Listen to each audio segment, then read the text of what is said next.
আসসালামু আলাইকুম। দেখেন এসএসসি ম্যাথ এমসিকিউ সমাধান দিচ্ছি।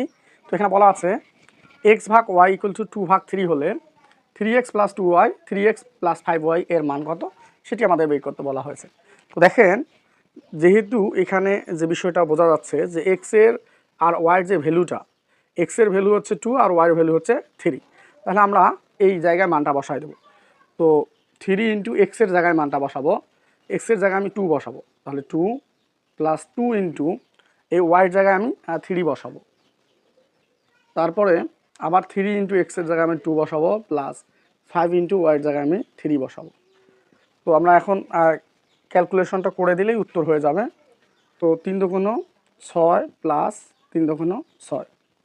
আবার নিচে দেখি 3 দুগুণ 6 প্লাস 3 পাঁচা 15।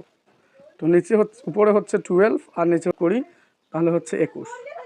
তো আমরা যদি এটাকে 4 দ্বারা কাটি, না 3 দ্বারা কাটি, তাহলে 3 সাতা 21 আর 3 চারে 12। তো এইটি আমাদের রাইট অ্যান্সার ছিল। তো এই ধরনের ম্যাথগুলো অবশ্যই আপনারা এই পদ্ধতি ব্যবহার করে করবেন। ধন্যবাদ সকলকে।